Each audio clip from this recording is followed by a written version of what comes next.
Hi hello നമസ്കാരം. Winners അക്കാദമിയുടെ മറ്റൊരു യൂട്യൂബ് ക്ലാസ്സിലേക്ക് എല്ലാവർക്കും സ്വാഗതം. ഏറെ നാളത്തെ കാത്തിരിപ്പിന് വിരാമം ഇട്ടുകൊണ്ടാണ് നമ്മളുടെ 2022 ഡിസംബറിൽ PSCയുടെ assistant motor vehicle inspector notification നമ്മളിലേക്ക് കടന്നു വന്നത്. ഇതാ ഇപ്പോൾ മെയ് 26 എന്നൊരു എക്സാം ഡേറ്റും PSC ഡിക്ലെയർ ചെയ്തിരിക്കുകയാണ് വിത്ത് detailed syllabus and mark distribution. ഏകദേശം ഒരു 90 ദിവസത്തിൽ താഴെ മാത്രമാണ് നമുക്കിനി മുന്നിലുള്ളത്.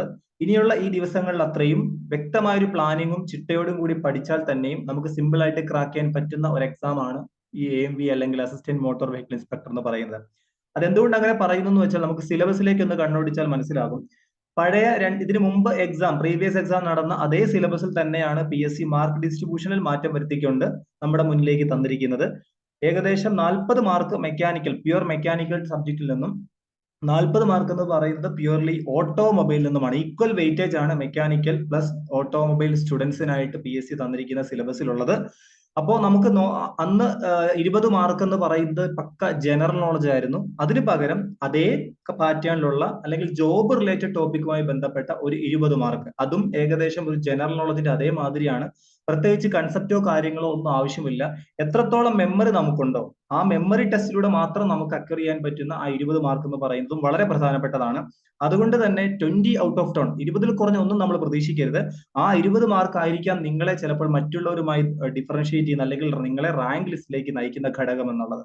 അപ്പൊ ആ 20 മാർക്ക് ഏറ്റവും നല്ലതുപോലെ ഭംഗിയായിട്ട് പഠിച്ച് വാങ്ങിക്കുക എന്നുള്ളതാണ് നമ്മുടെ ഇനിയുള്ള ലക്ഷ്യം എന്ന് പറയുന്നത്. കാരണം ഏകദേശം ഓട്ടോമൊബൈൽ പോർഷൻസും മെക്കാനിക്കൽ പോർഷൻസും എല്ലാ സ്റ്റുഡൻസും പഠിച്ചുകൊണ്ടിരിക്കുന്നതായിരിക്കാം അല്ലെങ്കിൽ പഠിച്ചു കഴിഞ്ഞതായിരിക്കാം.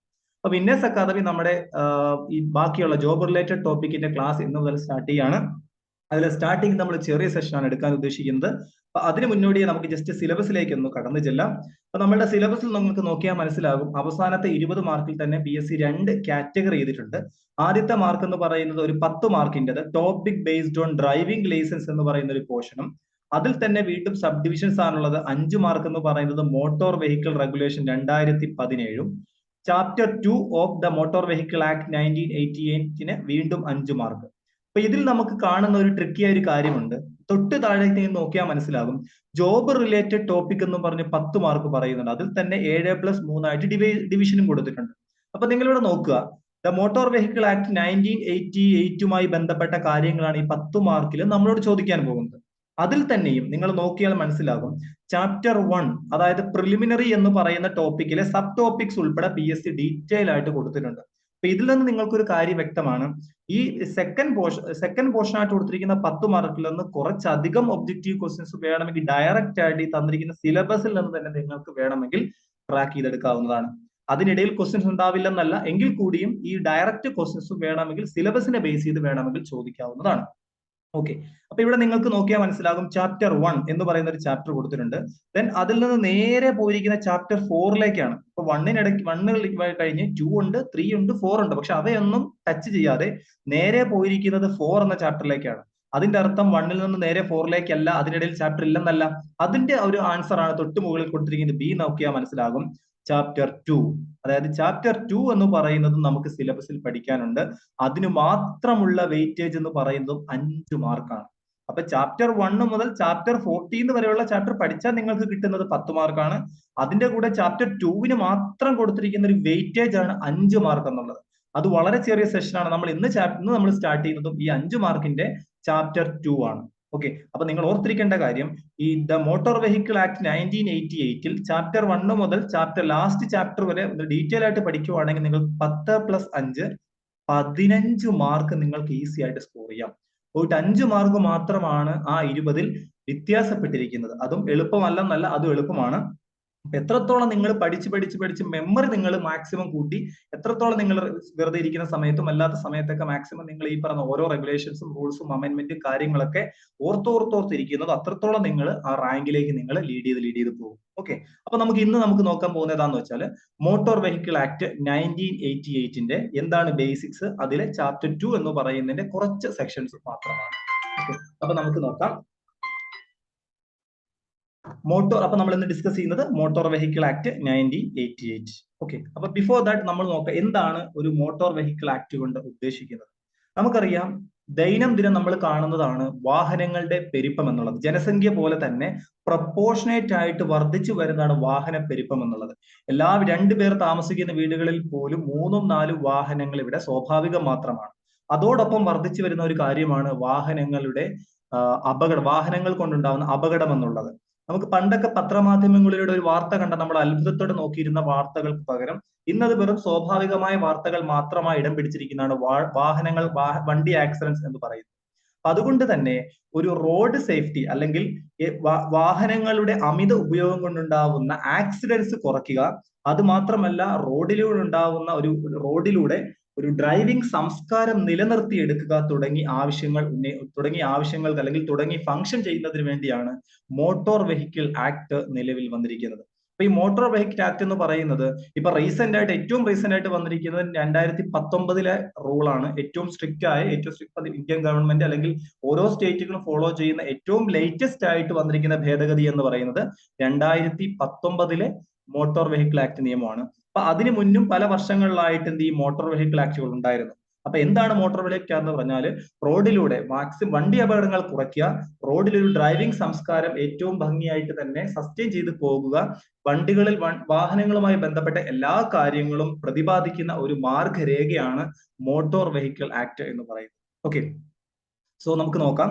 The motor vehicle act requires all drivers to have a valid driver's licence and vehicles to have to be registered under the act. അതായത് ഇതിൽ പറയുന്ന എല്ലാ സബ് ഡിവിഷൻസും, അതിലെ വാഹനങ്ങളുമായി ബന്ധപ്പെട്ട വണ്ടികളുടെ ലൈസൻസ് എടുക്കേണ്ട കാര്യങ്ങൾ, എത്ര ലോഡ് വെക്കാം, ഹെൽമെറ്റിന്റെ കാര്യങ്ങൾ, ഏജ് ലിമിറ്റ്, വാഹനങ്ങളുടെ ഓണർഷിപ്പ് പോലുള്ള A to Z കാര്യങ്ങളും പ്രതിപാദിക്കുന്ന നമുക്ക് മുന്നിലുള്ള മാർഗരേഖയാണ്, അല്ലെ എൻസൈക്ലോപീഡിയയാണ് മോട്ടോർ വെഹിക്കിൾ ആക്ട് എന്ന് പറയുന്നത്. ഓക്കെ, അപ്പൊ ഇവിടെ പറഞ്ഞിരിക്കുന്ന കാര്യം ഡ്രൈവറിന്റെ ലൈസൻസ് ഉൾപ്പെടെ അത് എങ്ങനെ രജിസ്റ്റർ ചെയ്യണം, അത് എവിടെ രജിസ്റ്റർ ചെയ്യണം, എത്രയാണ് അതിന്റെ വാലിഡിറ്റി പോലുള്ള കാര്യങ്ങൾ പറയുന്നുണ്ട്.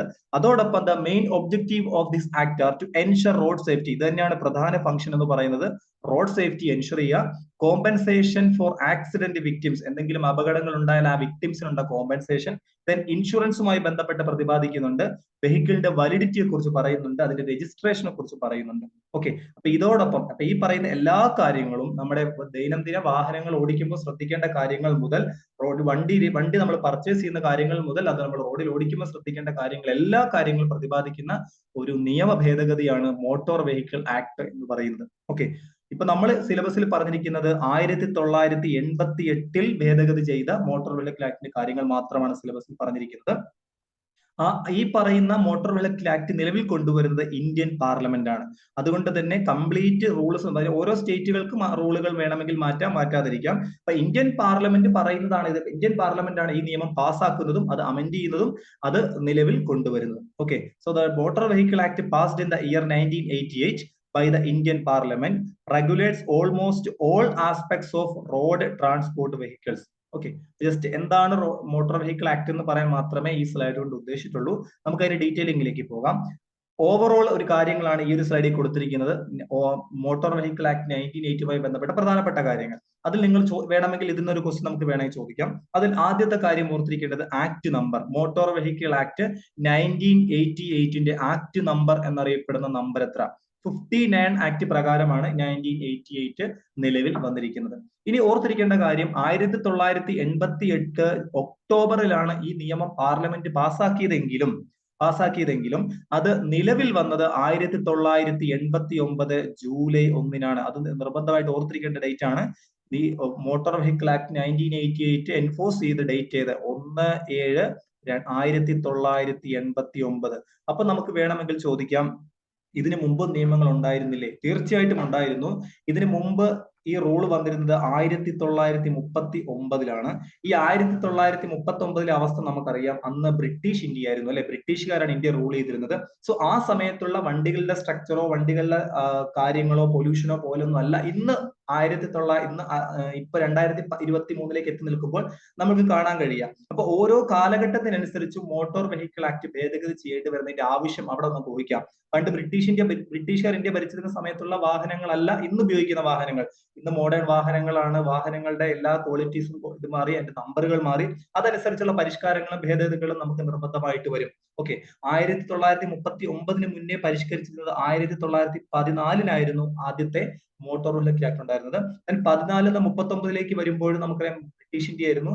47 നമുക്ക് സ്വാതന്ത്ര്യം കിട്ടുന്നത് വരെ നമുക്ക് ഈ ബ്രിട്ടീഷ് ഇന്ത്യയുടെ ആ റൂളുകളാണ് നമ്മൾ ഫോളോ ചെയ്തിട്ടുള്ളത്. പിന്നെ ആ 1939 ശേഷം വളരെ ഡീറ്റെയിലിംഗ് ആയിട്ട് വന്ന ആക്ട് ആണ് 1988 എന്ന് പറയുന്നത്. ഓക്കെ, അപ്പൊ നമുക്ക് നോക്കാം. ഇപ്പൊ ഡേറ്റ് പറഞ്ഞു, എപ്പോഴാണ് എൻഫോഴ്സ്മെന്റ് ഡേറ്റ് എന്ന് പറഞ്ഞു.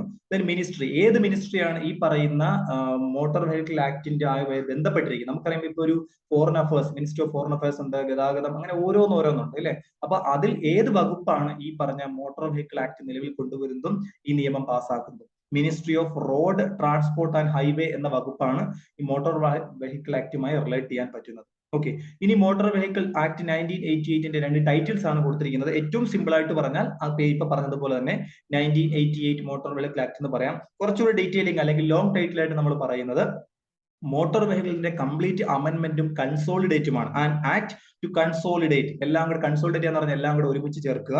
ആൻഡ് അമെന്റ്, നമുക്ക് ഭേദഗതി വരുത്തുക. The law relating to motor vehicles, അതാണ് സിമ്പിൾ ആയിട്ട് ലോങ് ടൈറ്റിൽ ആയിട്ട് 1988 മോട്ടോർ വെഹിക്കിൾ ആക്ടിനെ നമുക്ക് പ്രതിപാദിക്കാൻ കഴിയുക. സോ നിങ്ങൾ ഇത്ര ഓർത്തിരിക്കുക, enforcement date of 1988 motor vehicle act ഓർത്തിരിക്കുക. ഓക്കെ, പിന്നെ ഈ രണ്ട് ഷോർട്ട് ടൈറ്റും ലോങ് ടൈറ്റിലും ഓൾറെഡി നമ്മുടെ സിലബസിൽ കടന്നു വരുന്നുണ്ട്. അതുകൊണ്ട് നമുക്ക് ജസ്റ്റ് ബൈ ഹാർട്ട് ചെയ്യേണ്ട കാര്യങ്ങളൊന്നുമില്ല. ഓക്കെ, ഇത് നമ്മൾ ഓർത്തിരിക്കേണ്ട, ഈ നമ്മൾ സാധാരണ നമ്മൾ ഭരണഘടന വായിക്കും, ഇന്ത്യക്ക് ഒരു ഭരണഘടന ഉണ്ടല്ലോ, അതേപോലെ തന്നെ ഭരണഘടനയ്ക്ക് കുറെ സബ്സെക്ഷൻസ് ഉണ്ടാകും, കുറെ പ്രിയാമ്പിൾ ഉണ്ടാകും. അതേപോലെ തന്നെയാണ് ഇതും ഒരു വലിയൊരു ബുക്കാണ്. ആ ബുക്കിനുള്ളിൽ ഒരുപാട് സബ്സെക്ഷൻസ് ഉണ്ടാകും. ഓരോ സെക്ഷൻ അണ്ടറിലും പിന്നെ അതിന് വേറെ കുറെ കാര്യങ്ങൾ, അതിന്റെ നിയമങ്ങൾ അനുശാസിക്കുന്നുണ്ടാവും, ലോ എന്താണെന്നും അതിന്റെ ഒഫൻസ്, എല്ലാ കാര്യങ്ങളും ഡീറ്റെയിൽ ആയിട്ട് പറയുന്ന ഒരു ബുക്കാണ് നമ്മുടെ ഈ മോട്ടോർ വെഹിക്കിൾ ആക്ട് എന്ന് പറയുന്നത്. അപ്പൊ അതിൽ എത്ര ചാപ്റ്റർ ഉണ്ട്, അതിൽ ഈ പറയുന്ന ചാപ്റ്ററുകളിൽ ടോട്ടൽ എത്ര സെക്ഷൻ ഉണ്ടെന്ന് അറിഞ്ഞിരിക്കേണ്ടത് വളരെ അത്യന്താപേക്ഷിതമാണ്. അപ്പൊ നമുക്ക് ഈ പറഞ്ഞ 1988 മോട്ടോർ വെഹിക്കിൾ ആക്ട് നിങ്ങൾക്ക് ഓടിച്ചു നോക്കിയാൽ മനസ്സിലാകും. ടോട്ടൽ 14 ചാപ്റ്ററുകളാണുള്ളത്. 14 ചാപ്റ്ററുകളുണ്ട്. ഇതിൽ തന്നെ നിങ്ങളുടെ സിലബസിൽ പറഞ്ഞിരിക്കും, നമുക്ക് നോക്കിയാൽ മനസ്സിലാകും. ചാപ്റ്റർ 1 പറഞ്ഞിട്ടുണ്ട്, ചാപ്റ്റർ 2 പറഞ്ഞിട്ടുണ്ട്, ചാപ്റ്റർ 3 ഇല്ല, 4 ഇല്ല, ചാപ്റ്റർ 3 ഇല്ല, 4 മുതൽ 14 വരെ എല്ലാ ചാപ്റ്റേഴ്സും പ്രതിപാദിക്കുന്നുണ്ട് നമ്മുടെ സിലബസിലും. ഓക്കെ, അപ്പൊ നമുക്ക് നോക്കാം. ടോട്ടൽ 14 ചാപ്റ്റേഴ്സ് ആണ് മോട്ടോർ വെഹിക്കിൾ ആക്ടിൽ ഉണ്ടാവുക. ആ 14 ചാപ്റ്ററിൽ ഓരോ ചാപ്റ്ററുകളിലും ഓരോ സബ് സെക്ഷൻസ് ഉണ്ട്, സെക്ഷൻസ് ഉണ്ട്. ചാപ്റ്റർ 1 എന്ന് പറയുന്നത് 2 സെക്ഷൻസ് ഉണ്ട്. ചാപ്റ്റർ 1-ൽ സെക്ഷൻ 1-ഉം സെക്ഷൻ 2-വിനെ കുറിച്ച് പ്രതിപാദിക്കുന്ന ചാപ്റ്റർ ആണ് ചാപ്റ്റർ 1. ആൻഡ് സോ അതേപോലെ എല്ലാ ചാപ്റ്ററുകൾക്കും അതിൽ നമ്പർ ഓഫ് സെക്ഷൻസ് ഉണ്ട്. അപ്പൊ അതിൽ നമ്മൾ പറയുന്നത് മൊത്തം എത്ര സെക്ഷൻസ് ഉണ്ട്?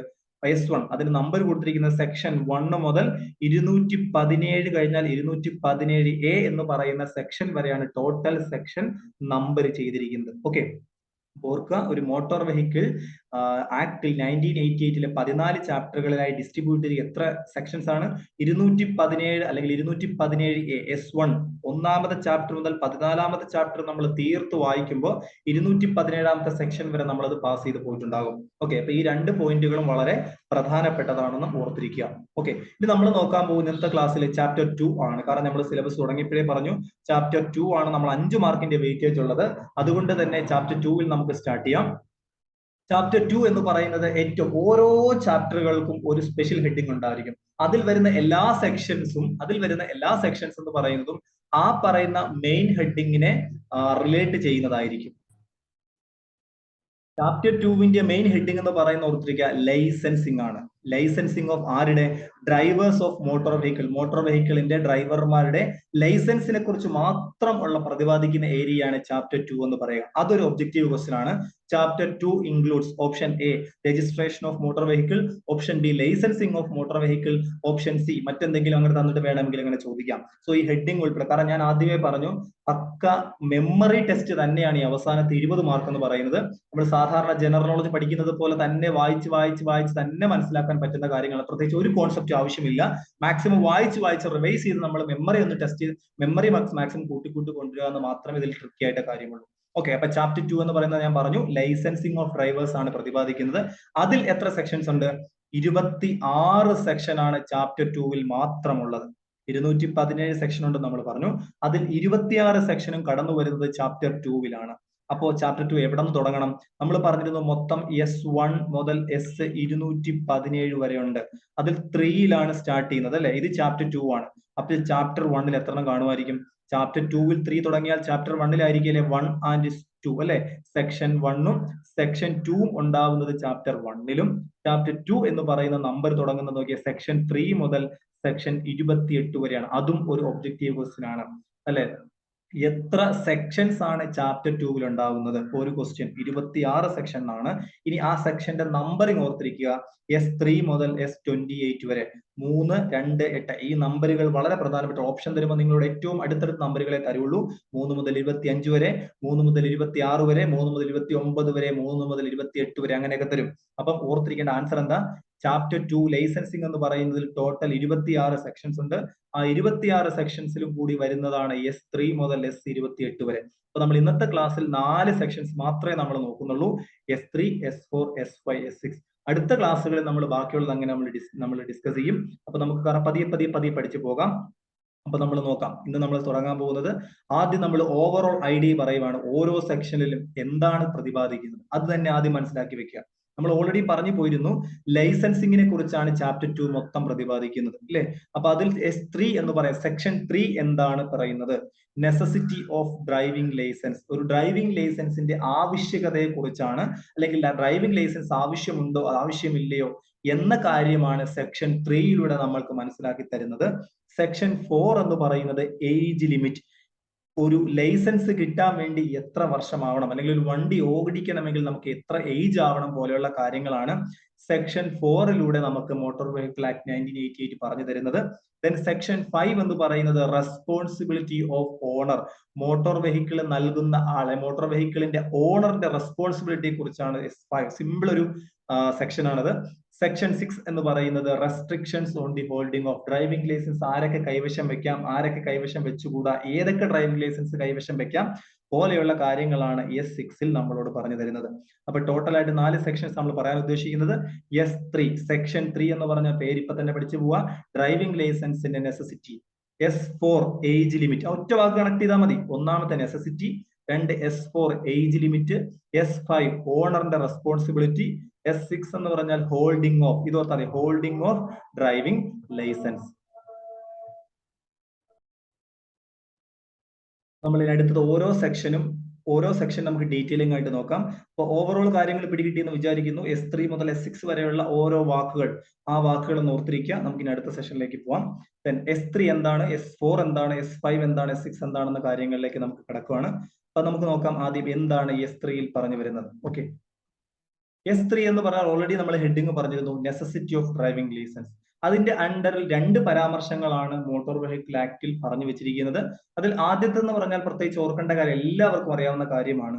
No person shall drive a motor vehicle without a valid driving licence issued to him. ഒരാളും മോട്ടോർ വെഹിക്കിൾ ഓടിക്കാൻ പാടില്ല. എങ്ങനെയുള്ള ആള്? ലൈസൻസ് ഇല്ലാതെ വാഹനം ഓടിക്കുന്നത് കർശനമായി നിരോധിച്ചിരിക്കുന്നു എന്നതാണ് ഒന്നാമത്തെ റൂളായിട്ട് സെക്ഷൻ 3യിൽ പറഞ്ഞിരിക്കുന്നത്. അത് എല്ലാവർക്കും അറിയാവുന്ന കാര്യമാണ്. ഒരു വാലിഡായ, അതായത് എക്സ്പയറി ആവാൻ പാടില്ല, വാലിഡായ ഡ്രൈവിംഗ് ലൈസൻസ് ഉള്ള നമ്മുടെ ലൈസൻസിങ് അതോറിറ്റി ഇഷ്യൂ ചെയ്ത വാലിഡായ ഡ്രൈവിംഗ് ലൈസൻസ് ഉള്ള ഒരാൾക്ക് മാത്രമാണ് മോട്ടോർ വെഹിക്കിൾ ഓടിക്കാനുള്ള അനുവാദമുള്ളൂ. അല്ലെങ്കിൽ അയാൾക്കെതിരെ നമുക്ക് പണിഷ്മെന്റ് കൊടുക്കാം എന്നതാണ് ഒന്നാമത്തെ റൂളായിട്ട് പറയുന്നത്. സോ രണ്ടാമത്തെ നിയമം എന്ന് പറയുന്നത് അതിന്റെ കണ്ടീഷൻസ് ആണ് പറയുക. The conditions subject to which subsection 1 shall not apply to a person receiving instructions in driving a motor vehicle shall be such as may be prescribed by the central government. നിങ്ങൾക്ക് ആ motor vehicle act വായിക്കുന്ന സമയത്ത് കുറെ confusions ഉണ്ടാവാം. സെന്റൻസുകൾ ആ രീതിയിലാണ് arrange ചെയ്തിരിക്കുന്നത്. കാരണം ലോ ആണല്ലോ. അപ്പൊ നിയമങ്ങൾ നമുക്ക് വായിക്കുമ്പോഴേ നമുക്കറിയാം പല സെന്റൻസുകൾ ഭയങ്കര വൈഡ് ലോങ് സെന്റൻസുകളായിരിക്കാം. അത് വായിച്ച് മനസ്സിലാക്കാനുള്ള കണ്ടന്റ് എന്ന് പറയുന്നത് വളരെ ചെറുതാണ്. അപ്പൊ രണ്ടാമത്തെ റൂൾ എന്താ പറയുന്നത്? ആദ്യം പറഞ്ഞത് വാലിഡ് ഡ്രൈവിംഗ് ലൈസൻസ് വേണമെന്നുള്ളത്. പക്ഷേ രണ്ടാമത്തിൽ പറയാം സെൻട്രൽ ഗവൺമെന്റ് അനുശാസിച്ചിരിക്കുന്ന കുറച്ചു പേർ, അത് ആരുമാവാം, സെൻട്രൽ ഗവൺമെന്റിന് ഈ റൂൾ മാറ്റാനുള്ള അധികാരമുണ്ട് എന്ന രീതിയിലാണ് രണ്ടാമത്തത് പറയുന്നത്. അതായത് സെൻട്രൽ ഗവൺമെന്റിന് അനുശാസിക്കുന്ന ആരൊക്കെയുണ്ടോ, ആ prescribed by the central government അനുശാസിക്കുന്ന കുറച്ചു പേർക്ക് ഈ പറയുന്ന സെക്ഷൻ 1 ബാധകമല്ല. അതായത് അതിന്റെ എക്സെപ്ഷണൽ കേസ് ആണ് പറഞ്ഞിരിക്കുന്നത്. ആദ്യത്തെ ഡ്രൈവിംഗ് ലൈസൻസ് വേണ്ടാത്ത ആൾക്കാരെ കുറിച്ച് സെൻട്രൽ ഗവൺമെന്റ് സ്പെഷ്യൽ ആയിട്ട് റൂൾ ഉണ്ടാകും. സോ അവരുടെ കയ്യിൽ ഡ്രൈവിംഗ് ലൈസൻസ് ഇല്ലെങ്കിലും അവർക്ക് വേണമെങ്കിൽ വണ്ടി മോട്ടോർ വെഹിക്കിൾ ഓടിക്കാനുള്ള അധികാരവും പവറും ഉണ്ട്. അതായത് സെൻട്രൽ ഗവൺമെന്റിനാണ് അതിന്റെ കംപ്ലീറ്റ് പവർ എന്നുള്ളത് കാണിക്കുന്നതാണ് സെക്ഷൻ 3 എന്നുള്ളത്. Okay, so necessity of driving licence അത്രേ ഉള്ളൂ. അപ്പൊ ഓർത്തിരിക്കുക, ഒരാളും വാലിഡ് ഡ്രൈവിംഗ് ലൈസൻസ് ഇല്ലാതെ വണ്ടി ഓടിക്കാൻ പാടില്ല എന്നുള്ളതാണ് സെക്ഷൻ 3 നമ്മൾക്ക് പറഞ്ഞു തരുന്നത്. Okay, so move on to section 4. Section 4 എന്ന് പറയുന്നത് ഏജ് ലിമിറ്റിനെ കുറിച്ചാണെന്ന് ഓൾറെഡി നമ്മൾ പറഞ്ഞു പോയിരുന്നു. സോ ഇതിൽ നിന്ന് ഒബ്ജക്റ്റീവ് ക്വസ്റ്റ്യൻസ് നമുക്ക് പ്രതീക്ഷിക്കാം. കാരണം കുറച്ച് ഏജുകളെ കുറിച്ചാണ് പറഞ്ഞത്. അതുകൊണ്ട് തന്നെ ഒരു ഒബ്ജക്റ്റീവ് എക്സാമിൽ ഇത്തരം കാര്യങ്ങൾക്ക് നമ്പറുകൾക്ക് ഭയങ്കര പ്രസക്തിയാണ്. നമ്മൾ എപ്പോഴും കൺഫ്യൂസിംഗ് ആക്കുന്നതും വളരെ നമ്പറുകളായിരിക്കും. ഓക്കെ, അപ്പൊ നമുക്ക് നോക്കാം. സെക്ഷൻ 4 ഏജ് ലിമിറ്റിനെ കുറിച്ചാണ് പറഞ്ഞിരിക്കുന്നത്. അതായത് ആദ്യം പറഞ്ഞിരിക്കുന്നത് no person below 18 years shall drive a motor vehicle in any public place. 18 വയസ്സിൽ താഴെയുള്ള ആരും ഒരു പബ്ലിക് പ്ലേസിലൂടെ മോട്ടോർ വെഹിക്കിൾ ഓടിക്കാൻ പാടില്ല. അപ്പൊ നമുക്ക് മറ്റുള്ള സ്ഥലങ്ങളിൽ ഓടിക്കാം എന്നാണോ? വേണമെങ്കിൽ ഓടിക്കാം. കാരണം നമുക്ക് ഒരു ക്യാമ്പസ് എടുക്കുവാണ്. ഒരു ക്യാമ്പസിലൂടെ 18 വയസ്സായ താഴെ ഒരു പയ്യൻ വണ്ടി ഓടിച്ചാലും ആരും അവിടെ തടഞ്ഞു നിർത്താനൊന്നുമില്ല. പക്ഷെ നമ്മുടെ വീടുകൾക്ക് മുന്നിലുള്ള മെയിൻ റോഡുകളോ അല്ലെങ്കിൽ മെയിൻ ജംഗ്ഷനുകളിലോ പോലെയുള്ള സ്ഥലങ്ങളിൽ ഓടിക്കുമ്പോൾ 18 വയസ്സ് തികഞ്ഞിരിക്കണം, അല്ലെങ്കിൽ 18 വയസ്സ് പൂർത്തിയായിരിക്കണം എന്നുള്ളത് വളരെ സ്ട്രിക്റ്റ് ആയ ഒരു റൂളാണ്. ഓക്കെ, കാരണം ഇപ്പോൾ നമുക്കറിയാം ഈ ഏജ് ലിമിറ്റ് ഇപ്പം 2019 ഏറ്റവും പുതിയ റൂളുകൾ വന്നിരിക്കുന്നത്. 1988 റെഗുലേഷൻ വെച്ച് നോക്കുമ്പോൾ വളരെ കർക്കശമായ നിയമങ്ങളാണ് 2019 ഒക്ടോബർ നിലവിൽ വന്ന ഏറ്റവും പുതിയ മോട്ടോർ ഭേദഗതി നിയമത്തിൽ ഉണ്ടാവുക. അതിൽ നമുക്കറിയാം ലൈസൻസ് ഇല്ലാതെ വണ്ടി ഓടിച്ചാലുള്ള ശിക്ഷ സാധാരണ നമ്മുടെ ഏജ് ലിമിറ്റ് ആവാതെ അല്ലെങ്കിൽ ഏജ് ആവാതെ വണ്ടി ഓടിച്ചാൽ നമുക്ക് പേരൻസിനെയാണ് അത് ബാധിക്കുക, അല്ലെ? പേരൻസിന്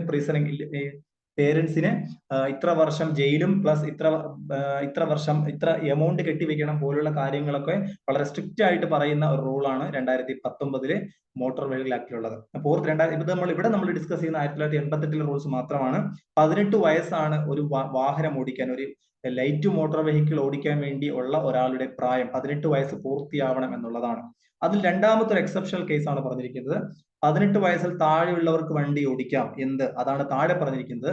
motor cycle with engine capacity less than or equal to 50 cc may be driven after age of 16 years. അതായത് 50 cc-യിൽ 50 ക്യൂബിക് കപ്പാസിറ്റിക്ക് താഴെ, അല്ലെങ്കിൽ 50 cc-യോ 50 cc-ക്ക് താഴെയുള്ള എഞ്ചിൻ കപ്പാസിറ്റി ഉള്ള വാഹനങ്ങൾ ഓടിക്കാൻ വേണമെങ്കിൽ 16 വയസ്സ് പൂർത്തിയായ ആർക്കും വേണമെങ്കിൽ അനുവാദം കൊടുക്കാവുന്നതാണ്. പക്ഷെ നമുക്കറിയാം ഇന്നത്തെ സാഹചര്യത്തിൽ 50 cc-യിൽ അല്ലെ 50 cc-യോ 50 cc-യിൽ കുറവുള്ള വണ്ടികൾ നിരത്തിലില്ല. അപ്പൊ അതുകൊണ്ട് തന്നെ ആ റൂള് ഇപ്പം ബാധകമല്ല. ഇപ്പൊ നമുക്കറിയാം കുട്ടികളൊക്കെ ഇലക്ട്രിക് സ്കൂട്ടറുകൾ ഓടിച്ചു പോകും നമ്മൾ കാണലുണ്ട്. അപ്പൊ എന്താണ് അതിന്റെ റൂള്? അപ്പൊ നമുക്കറിയാം മോട്ടോർ വെഹിക്കിൾ ആക്ട് പ്രകാരം 250 ആംപിയർ മോട്ടോർ കപ്പാസിറ്റി ഉള്ള വാഹനങ്ങൾ, മെയിൻ ആയിട്ട് ഇലക്ട്രിക് സ്കൂട്ടറുകളുടെ കേസിൽ, ഇലക്ട്രിക് വാഹനങ്ങളുടെ കേസിൽ രണ്ട് രീതിയിലാണ് പറയുക. ഒന്ന് റെഗുലേഷൻസ് ഉള്ളതും റെഗുലേഷൻസ് ഇല്ലാത്തതും. ഈ റെഗുലേഷൻസ് ഉള്ളതെന്ന് പറഞ്ഞാൽ 250 ആംപിയർ ആണ് പരിധി. മോട്ടോർ കപ്പാസിറ്റി 250 ആംപിയർ ഉള്ളതാണെങ്കിൽ അതെന്ന് പറയുന്നത് മോട്ടോർ വെഹിക്കിൾ ആക്ടിൽ ഉള്ളതാണ്, അത് നിയമത്തിലുള്ളതാണ്. സോ അങ്ങനെ ഓടിക്കണമെങ്കിൽ ഇപ്പോഴും 16 വയസ്സ് പറ്റില്ല, 18 വയസ്സ് തന്നെ വേണം. 18 വയസ്സ് തന്നെ വേണം. ഇനി 250-ൽ താഴെയാണ് ഈ പറഞ്ഞ കപ്പാസിറ്റി, അത് മോട്ടോർ വെഹിക്കിൾ ആക്ടിന്റെ നിയമത്തിൽ വരുന്നതല്ല എന്നുണ്ടെങ്കിൽ ആർക്കും ഓടിക്കാം. അതിന് ഏജ് ലിമിറ്റ് ഒന്നും പ്രത്യേകിച്ച് പറഞ്ഞിട്ടില്ല. അപ്പൊ നിങ്ങൾ രണ്ട് കാര്യങ്ങൾ ഓർക്കുക. ഒന്ന്, ഏതൊരു വണ്ടി ഒരു വാഹനം ഓടിക്കാനുള്ള മിനിമം ഏജ് ലിമിറ്റ് എന്ന് പറഞ്ഞ 18 വയസ്സിന്റെ കംപ്ലീഷൻ ആണ്. ഇനി 50 cc-യിൽ കുറവുള്ള വാഹനങ്ങൾ ഓടിക്കാനുള്ള നിയമം പറയുന്നുണ്ട് 16 വയസ്സുകാരന് പറ്റും. പക്ഷെ ഇപ്പോഴത്തെ കണ്ടീഷനിൽ ആ റൂൾ കൊണ്ട് ഒരു ഉപകാരവും ഇല്ല. കാരണം 50 cc-ക്ക് താഴെയുള്ള വണ്ടികളില്ല. സോ അത്തരം കേസുകൾ നമ്മൾ ഇലക്ട്രിക് സ്കൂട്ടറിനെ ഡിപ്പെൻഡ് ചെയ്താൽ, ഇലക്ട്രിക് സ്കൂട്ടർ മോട്ടോർ വെഹിക്കിൾ ആക്ടിൽ പ്രതിപാദിക്കാത്ത ഇലക്ട്രിക് സ്കൂട്ടറുകളുണ്ട്, അല്ലെങ്കിൽ ഇലക്ട്രിക് വണ്ടികളുണ്ട്.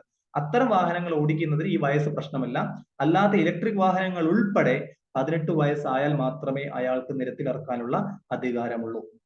ഓക്കെ, ദെൻ അടുത്ത് നമ്മൾ പറയുന്നത് മോട്ടോർ വെഹിക്കിളിന് പകരം ട്രാൻസ്പോർട്ട് വെഹിക്കിൾ, ഹെവി വെഹിക്കിൾസിനെ കുറിച്ചാണ് പറഞ്ഞിരിക്കുന്നത്.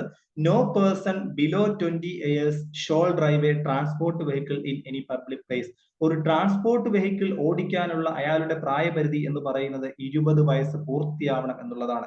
രണ്ട് കാര്യങ്ങളാണ്. നമുക്കറിയാം നിങ്ങൾ എല്ലാവരും മിക്കവാറും ഹെവി ലൈസൻസ് എടുത്തവരാണ്. അപ്പൊ അതുകൊണ്ട് തന്നെ നമുക്കറിയാം 20 വയസ്സ് പൂർത്തിയാകുകയും വേണം. 1 വർഷം LMB ലൈറ്റ് മോട്ടോർ വെഹിക്കിളിന്റെ 1 വർഷം അതിന്റെ ലൈസൻസ് അല്ലെങ്കിൽ അതിന്റെ എക്സ്പീരിയൻസ് ഉണ്ടാവുകയും ഉള്ളവർക്കാണ് സാധാരണ ഹെവി കൊടുക്കുക, അല്ലെ?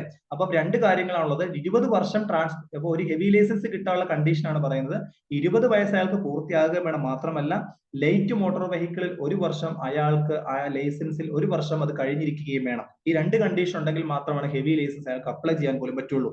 അപ്പം വയസ്സ് ഇവിടെ നമ്മൾ നമ്പർ എന്നുള്ളത് ഏജിനെ കുറിച്ച് പറയുന്നത് കൊണ്ട് 20 വയസ്സാണ് ട്രാൻസ്പോർട്ട് വെഹിക്കിൾ അയാൾക്ക് ഓടിക്കാൻ പറ്റുന്ന പ്രായം.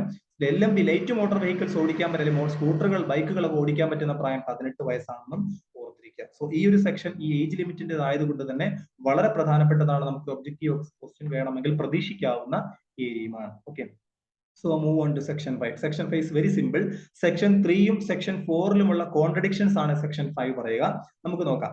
Responsibility of owners of motor vehicles for contravention of section 3 and 4. Section 5 എന്ന് പറയുന്നത് ഓണറുമായി ബന്ധപ്പെട്ടതാണ്. എന്താണ് ഓണറിന്റെ പ്രത്യേകത? നമുക്കറിയാം, ആ വാഹനങ്ങൾ ഓടിക്കുമ്പോൾ ആ വാഹനങ്ങൾ ഇപ്പൊ നമ്മൾ റെന്റിന് കൊടുക്കുന്നതാണെങ്കിലും അല്ലെങ്കിലും അതിനൊരു ഓണർ ഉണ്ടാവുമല്ലോ. ഒറിജിനൽ അയാളുടെ പേരിലായിരിക്കും വണ്ടി രജിസ്റ്റർ ചെയ്തിട്ടുണ്ടാവുക. അപ്പൊ നമുക്ക് നോക്കാം എന്താണ് ഈ സെക്ഷൻ 5 നമ്മളോട് പറഞ്ഞു തരുന്നത്. No owner or person in charge of vehicle shall cause or permit any person who does not satisfy the provisions of section 3 or 4 to drive the vehicle. Section 3യിലും സെക്ഷൻ 4ലും സെക്ഷൻ 3 എന്താണ് നമ്മളോട് പറഞ്ഞത്? Driving ലൈസൻസിന്റെ ആവശ്യകത. Section 4 എന്തായിരുന്നു? Age limit. So ഈ രണ്ട് കാര്യങ്ങളും ഫുൾഫില്ല് ചെയ്യാത്ത ഒരാൾക്കും വാഹനങ്ങൾ കൊടുത്തു വിടാനോ അത്തരം വാഹനങ്ങൾ കൊടുത്തു വിട്ടാൽ തന്നെ എന്തെങ്കിലും ആക്സിഡന്റ്സോ എന്തെങ്കിലും സംഭവിച്ചു കഴിഞ്ഞാലോ അതിന്റെ കംപ്ലീറ്റ് റെസ്പോൺസിബിലിറ്റി ആരേറ്റെടുക്കണം? റെസ്പോൺസിബിലിറ്റി ഓഫ് ഓണേഴ്സ്, വാഹനങ്ങളുടെ ഉടമ ഏറ്റെടുക്കണം എന്നുള്ളതാണ് സെക്ഷൻ 3 and 4. അതുകൊണ്ട് തന്നെ നമ്മൾ വണ്ടി നമ്മൾ വാഹനങ്ങൾ കൊടുക്കുന്ന സമയത്ത് ശ്രദ്ധിക്കേണ്ട കാര്യം സെക്ഷൻ 3ലും 4ലും പറയുന്ന കംപ്ലീറ്റ് ക്രൈറ്റീരിയ അയാൾ സാറ്റിസ്ഫൈഡ് ആണോ അല്ലെങ്കിൽ അയാൾ ഫുൾഫിൽ ചെയ്യുന്നുണ്ടോ എന്ന ഒരു എൻഷുർ ചെയ്യുക എന്നുള്ളതാണ് സെക്ഷൻ 5ലൂടെ ഉദ്ദേശിക്കുന്നത്. അല്ലാത്ത പക്ഷം ആ വണ്ടിയുടെ ഓണർക്കായിരിക്കും അതിന്റെ കംപ്ലീറ്റ് റെസ്പോൺസിബിലിറ്റി ഏറ്റെടുക്കേണ്ടി വരിക. ഓക്കെ, അതാണ് സെക്ഷൻ 5. സിമ്പിൾ ഒരു സെക്ഷൻ ആണ് റെസ്പോൺസിബിലിറ്റി ഓഫ് ഓണേഴ്സ് എന്ന് പറയുന്നത്.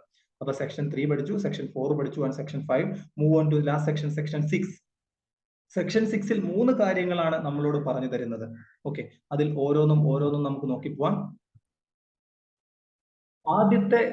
ആദ്യത്തെ കാര്യം എന്ന് പറയുന്നത് നമുക്ക് എല്ലാവർക്കും അറിയാവുന്ന കാര്യം തന്നെയാണ്.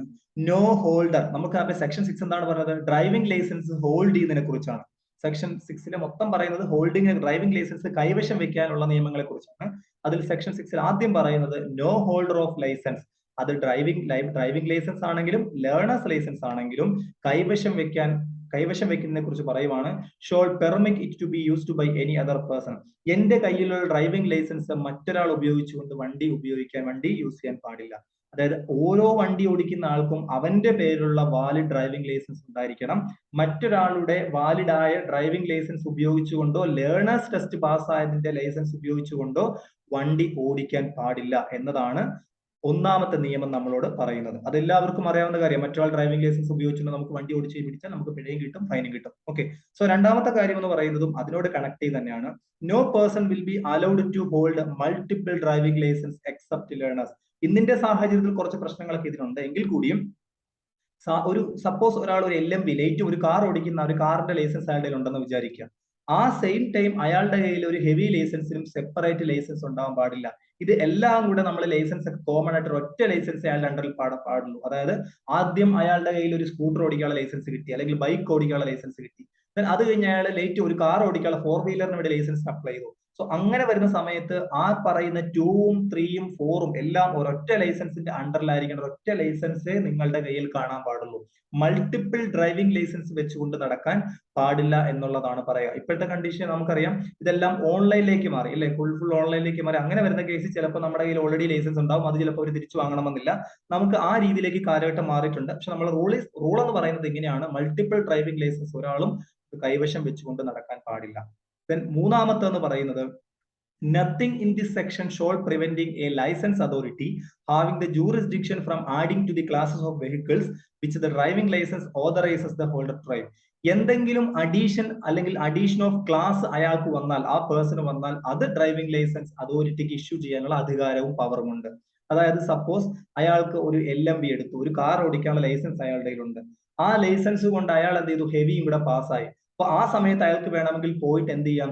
ഹെവി ആഡ് ചെയ്ത് ആ പറയുന്ന ആഡിങ് പറ്റും. ഒന്നിനോട് ഒരു ലൈസൻസിനോട് മറ്റൊന്ന് ഒരു ക്ലാസ് എക്സ്ട്രാ നമ്മൾ പാസ്സായി കഴിഞ്ഞാൽ അതും കൂടെ ആഡ് ചെയ്ത് കൊടുക്കാനുള്ള അധികാരം ഡ്രൈവിംഗ് അതോറിറ്റിക്കുണ്ട്. അല്ലാത്ത പക്ഷം 2 ലൈസൻസുകൾ കൈവശം വെച്ച് നടക്കാൻ പാടില്ല. ഇതെല്ലാം പരസ്പരം കണക്റ്റഡ് ആണ് കേട്ടോ.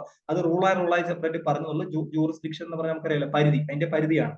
ഓക്കെ, അപ്പൊ ഈ മൂന്നാമത്തെ സിമ്പിൾ ആയിട്ട് പറഞ്ഞാൽ adding extra information may be permitted. നമുക്ക് എന്തെങ്കിലും ഓൾറെഡി ഉള്ള ക്ലാസ്സിൽ നിന്ന് അടുത്ത ക്ലാസ്സിലേക്കുള്ള പാസ്സായ അടുത്ത ക്ലാസ്സിലേക്കുള്ള ലൈസൻസ് കൂടെ നമുക്ക് വേണമെങ്കിൽ അതിന്റെ കൂടെ ആഡ് ചെയ്ത് കൊടുക്കാനുള്ള അധികാരം കംപ്ലീറ്റ് ആയി ഡ്രൈവിംഗ് ലൈസൻസ് അതോറിറ്റിക്ക് ഗവൺമെന്റ് കൊടുക്കുന്നു. ഓക്കെ, ഇത് മൂന്നുമാണ് ഹോൾഡിംഗുമായിട്ട് ബന്ധപ്പെട്ട് പറയാനുള്ളത്. ഒന്നാമത്തത് പറയുന്നത് മറ്റൊരാളുടെ ലൈസൻസ് കൊണ്ട് വണ്ടി ഓടിച്ചെടുക്കാൻ പാടില്ല, ഒരാൾ തന്നെ 2 ഡ്രൈവിംഗ് ലൈസൻസ് കൈവശം വെക്കാൻ പാടില്ല. മൂന്നാമത്തെ, എന്തെങ്കിലും അങ്ങനെ ഡ്രൈവിംഗ് ലൈസൻസ് പുതുതായിട്ട് ആഡ് ചെയ്യപ്പെട്ടാൽ അത് നമ്മൾ ഉടനെ ഡ്രൈവിംഗ് ലൈസൻസിയുടെ അതോറിറ്റിയെ കാണിച്ചുകൊണ്ട് നമ്മൾ എത്രയും പെട്ടെന്ന് ക്ലിയർ ചെയ്യുക എന്നുള്ളതാണ്. അപ്പൊ ഇത്രയുമാണ് നമ്മുടെ സെക്ഷൻ 3, 4, 5, 6 നമ്മൾ പറയുന്നത്. സെക്ഷൻ 3 നെസസിറ്റി ആയിരുന്നു. സെക്ഷൻ 4 ഏജ് ലിമിറ്റുമായിട്ട് ബന്ധപ്പെട്ട കാര്യങ്ങളാണ് പറഞ്ഞു തന്നത്. സെക്ഷൻ 5 സെക്ഷൻ 3ലും സെക്ഷൻ 4ലും ഉണ്ടാവുന്ന പ്രശ്നങ്ങൾ ഒരു ഓണർക്ക് എങ്ങനെ ബാധിക്കും എന്നുള്ളതാണ് പറഞ്ഞത്. സെക്ഷൻ 6 നമ്മൾ complete holding of driving licence ആണ്. സോ ഇതുമായിട്ട് ബന്ധപ്പെട്ട് നമുക്കൊരു 3 ക്വസ്റ്റ്യൻസ് കൂടെ നമുക്ക് നോക്കാം. Question number 1, chapter 2 of motor vehicle act includes. ഒരു മോട്ടോർ വെഹിക്കിൾ ആക്ട് 1988 ഉണ്ടോ, 1988ലെ മോട്ടോർ വെഹിക്കിൾ ആക്ടിൽ ചാപ്റ്റർ 2ൽ എത്ര സെക്ഷൻസ് ഉണ്ട്? നമ്മൾ ഓൾറെഡി പറഞ്ഞു, സെക്ഷൻ 3 മുതൽ 28 വരെയുള്ള സെക്ഷൻസ് ആണ് പ്രതിപാദിക്കുന്നത്. So option 3. അപ്പൊ ഇങ്ങനെ നിങ്ങൾക്ക് വേണമെങ്കിൽ ഈ ക്ലാസ് കേട്ടത് കൊണ്ട് വേണമെങ്കിൽ നിങ്ങൾക്ക് ആൻസർ ചെയ്യാൻ പറ്റും. പക്ഷെ ഒരു കംപ്ലീറ്റ് ഈ മാനുവൽ പഠിച്ചു കഴിഞ്ഞ സമയത്ത് നിങ്ങളോട് ചോദിക്കപ്പെട്ടാൽ നിങ്ങൾക്ക് പരസ്പരം കൺഫ്യൂസിംഗ് ആയി പോകും. സോ ട്രിക്കി ആയിട്ട് നിങ്ങൾ എന്തെങ്കിലും ഓർത്തിരിക്കുക എന്നുള്ളത് മാത്രമാണ് നമ്മുടെ മുന്നിലുള്ള പോം വഴി. സോ സെക്ഷൻ 3 മുതൽ 28 വരെയാണ് നമ്മളോട് പ്രതിപാദിക്കുന്നത് ചാപ്റ്റർ 2. ഓക്കെ, തിരിച്ചും ക്വസ്റ്റ്യൻ ചോദിക്കാം. സെക്ഷൻ 3 മുതൽ 28 വരെ ഏത് ചാപ്റ്റർ അണ്ടറിൽ വരുന്നതാണ്? ചാപ്റ്റർ 2ന്റെ അണ്ടറിൽ വരുന്നതാണ്. So move on to question 2. The motor vehicle act 1988 contains. എത്ര ചാപ്റ്ററുകൾ നമുക്ക് മുന്നിലുണ്ട്? 1988ൽ ആദ്യം മുതൽ അവസാനത്തെ പേജ് വരെയൊക്കെ എത്തുമ്പോൾ നമുക്ക് എത്ര ചാപ്റ്റേഴ്സ് നമ്മുടെ മുന്നിലൂടെ പാസ് ചെയ്ത് പോകും? 10 chapters, 11 chapters, 12 chapters, none of these. നമ്മൾ പറഞ്ഞിരുന്നു 14 ചാപ്റ്റേഴ്സ് ആണ് നമുക്ക് മുന്നിലുള്ളത്. അതുകൊണ്ട് തന്നെ option D, none of these ആണ് നമ്മുടെ ആൻസർ. 14 ചാപ്റ്ററുകളാണ് നമ്മളോട് മോട്ടോർ വെഹിക്കിൾ ആക്ട് 1980ൽ കംപ്ലീറ്റ് ആയിട്ട് പറഞ്ഞു പോകുന്നത്. So question number 3 and last question. Section S4 അല്ലെങ്കിൽ സെക്ഷൻ 4 ഈസ് റിലേറ്റഡ് ടു. എന്താണ് ചാപ്റ്റർ 2ലെ സെക്ഷൻ 4 നമ്മളോട് പറഞ്ഞു തരുന്നത്? ഒന്ന്, നെസസിറ്റി ഓഫ് ഡ്രൈവിംഗ് ലൈസൻസ് ആണോ, ഗ്രാന്റ് ഓഫ് ഡ്രൈവിംഗ് ലൈസൻസ് ആണോ, age limit for driving licence ആണോ, restrictions on the holding of driving licence ആണോ? സിമ്പിൾ ആയിട്ട് നമുക്കറിയാം. ഞാൻ പറഞ്ഞ ഏറ്റവും പ്രധാനപ്പെട്ട ഈ S3, S4, S5, S6 ഏറ്റവും ചോദിക്കാൻ ചാൻസ് ഉള്ള ഏരിയ നമ്മൾ ഏജ് ലിമിറ്റ് ആണെന്ന് പറഞ്ഞിരുന്നു. സോ സെക്ഷൻ 4 ആണ് ഏജ് ലിമിറ്റിനെ കുറിച്ച് പ്രതിപാദിക്കുന്ന സെക്ഷൻ എന്ന് പറയുന്നത്. So for question number 3 answer is option C. Okay, അപ്പൊ ഇത്രയും കാര്യങ്ങളാണ് നമ്മൾ ഇന്നത്തെ ഈ ഒരു സെക്ഷൻ ഡിസ്കസ് ചെയ്യാൻ ഉദ്ദേശിച്ചത്. വളരെ ഇൻഫോർമേറ്റീവ് ആയ കാര്യങ്ങൾ തന്നെയാണ് പറഞ്ഞു തന്നിരിക്കുന്നത്. അപ്പൊ വിന്നേഴ്സ് അക്കാദമിയുടെ ഓൺലൈൻ ക്ലാസ്സുകളും ഓഫ്ലൈൻ ക്ലാസ്സുകളും നടന്നുകൊണ്ടിരിക്കുകയാണ്. ഇനിയും ഇൻഫോർമേറ്റീവായ ഇത്തരം വീഡിയോകൾക്ക് വേണ്ടി നിങ്ങൾക്ക് ഞങ്ങളെ കോൺടാക്ട് ചെയ്യാം. ഈ ക്ലാസ് ഇഷ്ടപ്പെട്ടു, നിങ്ങൾക്ക് എന്തെങ്കിലും ഉപകാരപ്പെട്ടുവെങ്കിൽ തീർച്ചയായും നിങ്ങൾ ലൈക്ക് ചെയ്യുക, ഷെയർ ചെയ്യുക, കമന്റ് ചെയ്യുക. നമ്മളുടെ ചാനൽ സബ്സ്ക്രൈബ് ചെയ്യാനും മറക്കരുത്. എന്തെങ്കിലും നമ്മുടെ ക്ലാസിന്റെ ഡീറ്റെയിൽസും എന്തൊക്കെ കോഴ്സുകൾ വിന്നേഴ്സ് അക്കാദമിക്ക് ഉണ്ട് എന്നതിനെ കുറിച്ചും അറിയാൻ വേണ്ടിയിട്ട് നമ്മുടെ ആപ്പ് വിന്നേഴ്സ് എഡ്യൂടെക് എന്ന് പറഞ്ഞ ആപ്പ് നിങ്ങൾക്ക് സന്ദർശിക്കാവുന്നതാണ്. അതിന്റെ ലിങ്ക് നമ്മൾ ഡിസ്ക്രിപ്ഷൻ ബോക്സിൽ പ്രൊവൈഡ് ചെയ്യുന്നുണ്ട്. അത് കൂടാതെ നമ്മുടെ ഓഫീസ് നമ്പർ നമ്മൾ താഴെ കൊടുക്കുന്നുണ്ട്. എന്ത് ഡൗട്ട് ഉണ്ടെങ്കിലും നിങ്ങൾക്ക് ക്ലിയർ ചെയ്യാം. സോ അടുത്ത ക്ലാസ് വരെ നമ്മൾ കാണുന്നത് വരെ എല്ലാവർക്കും താങ്ക് യു.